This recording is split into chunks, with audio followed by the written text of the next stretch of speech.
You're listening to Find Your Daily Calm. I'm Sel Gaston. Welcome.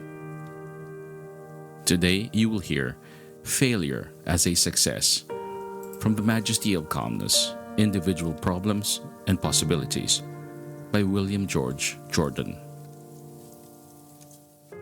Failure as a Success. It oftentimes requires heroic courage to face fruitless effort, to take up the broken strands of a life work, to look bravely toward the future, and proceed undaunted on our way.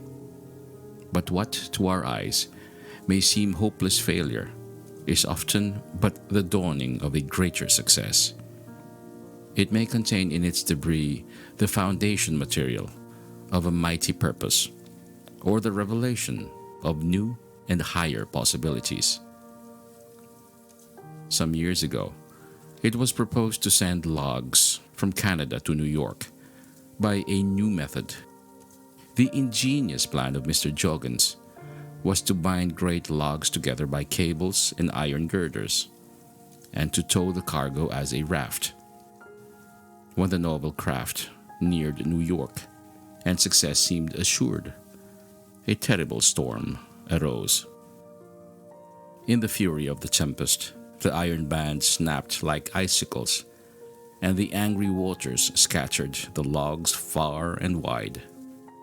The chief of the hydrographic department at Washington heard of the failure of the experiment, and at once sent word to shipmasters the world over, urging them to watch carefully for these logs which he described, and to note the precise location of each latitude and longitude and the time the observation was made. Hundreds of captains sailing over the waters of the earth noted the logs in the Atlantic Ocean, in the Mediterranean, in the South Seas. For into all waters did these venturesome ones travel. Hundreds of reports were made, covering a period of weeks and months. These observations were then carefully collated, systematized, and tabulated, and discoveries were made as to the course of the ocean currents that otherwise would have been impossible. The loss of the Joggins raft was not a real failure, for it led to one of the great discoveries in modern marine geography and navigation. In our superior knowledge, we are disposed to speak in a patronizing tone of the follies of the alchemists of old, but their failure to transmute the baser metals into gold resulted in the birth of chemistry. They did not succeed in what they attempted, but they brought into vogue the natural process of sublimation, filtration, distillation, and crystallization. They invented the alembic, the retort, the sand bath, the water bath, and other valuable instruments.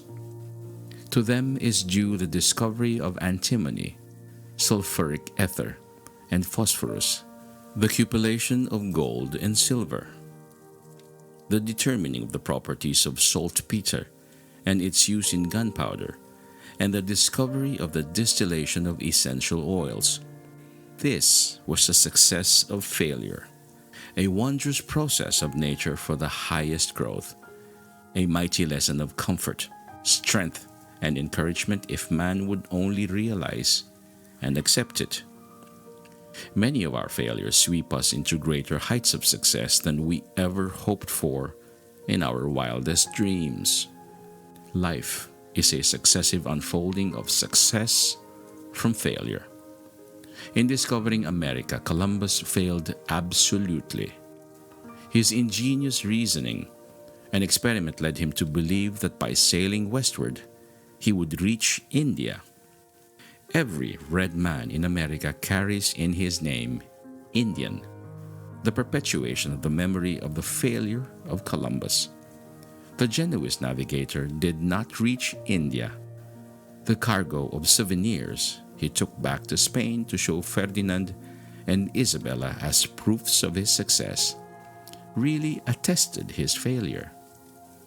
But the discovery of America was a greater success than was any finding of a back door to India. When David Livingstone had supplemented his theological education by a medical course, he was ready to enter the missionary field. For over 3 years, he had studied tirelessly, with all energies concentrated on one aim: to spread the gospel in China.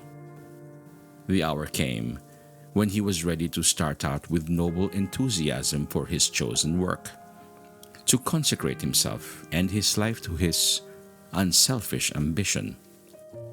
Then word came from China that the Opium War would make it folly to attempt to enter the country. Disappointment and failure did not long daunt him. He offered himself as a missionary to Africa, and he was accepted. His glorious failure to reach China opened a whole continent to light and truth. His study proved an ideal preparation for his labors as physician, explorer, teacher, and evangel in the wilds of Africa.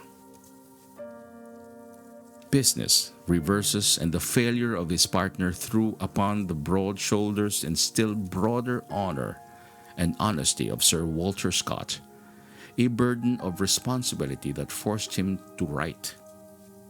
The failure spurred him to almost superhuman effort.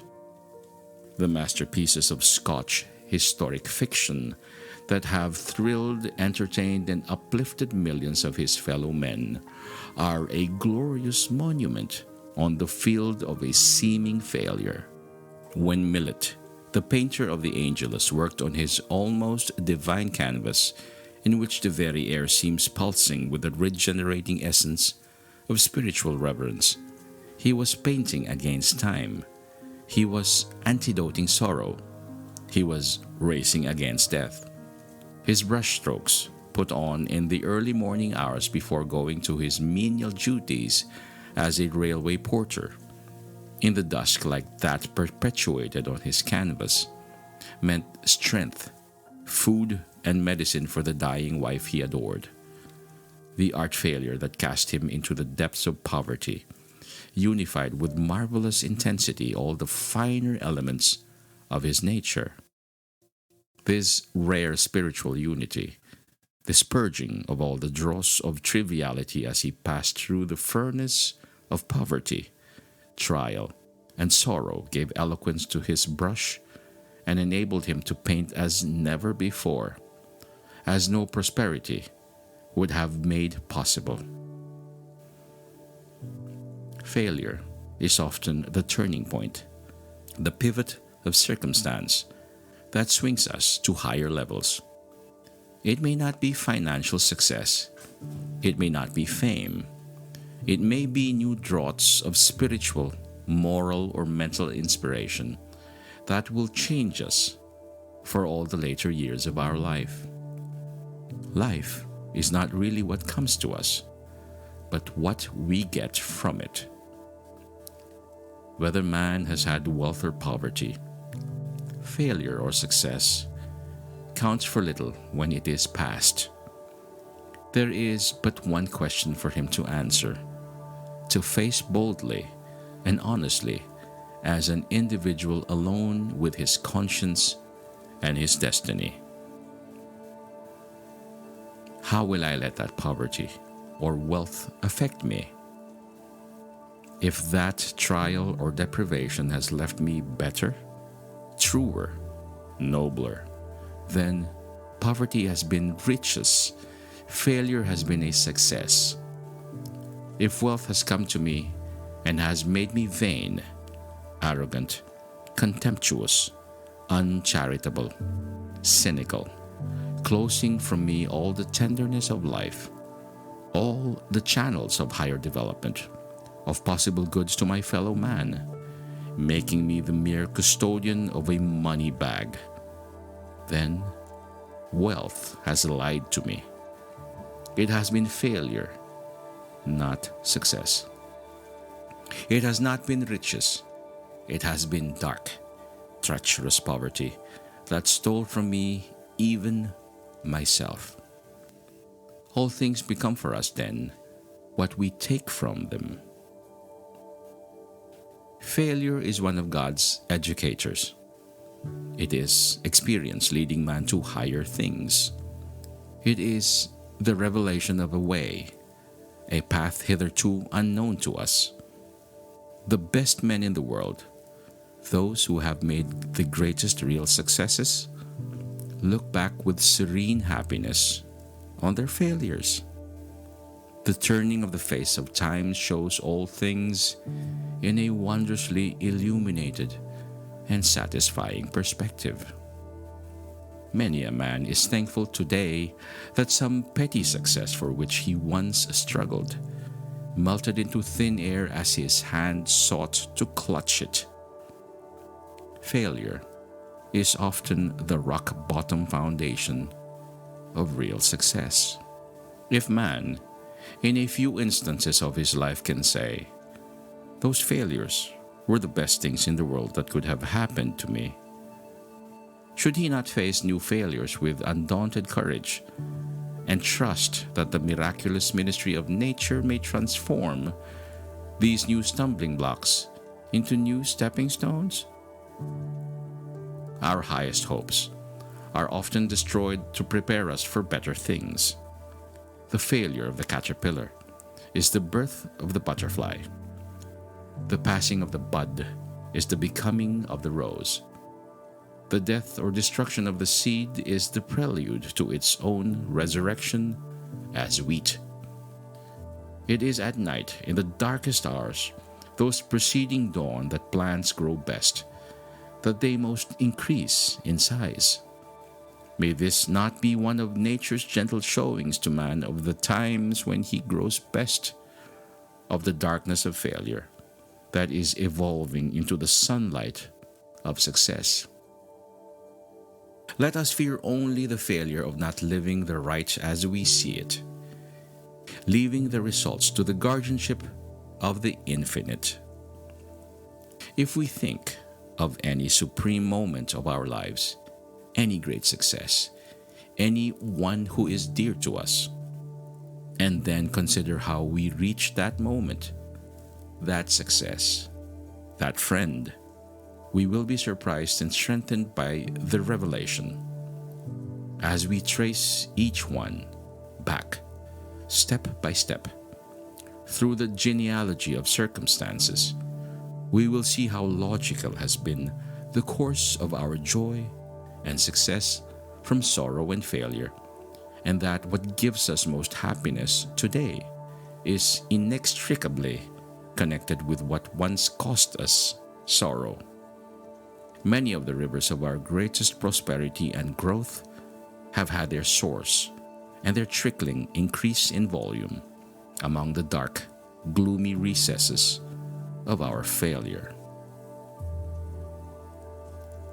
There is no honest and true work, carried along with constant and sincere purpose, that ever really fails.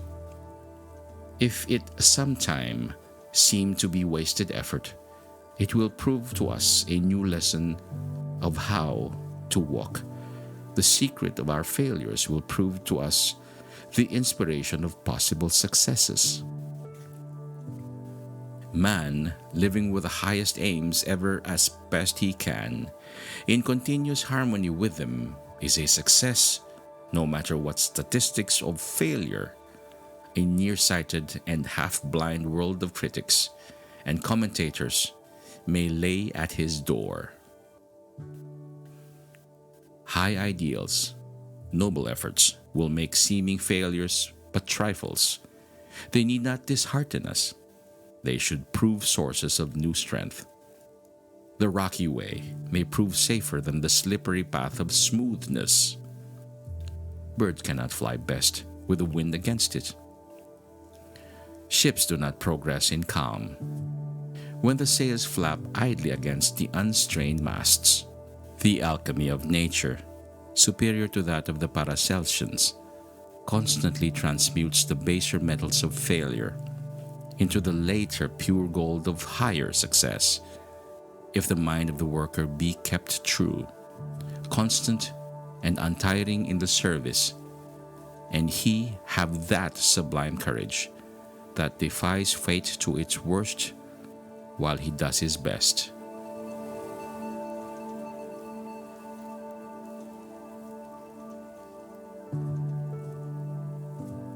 I hope you enjoyed listening to The Majesty of Calmness, beautifully written by William George Jordan.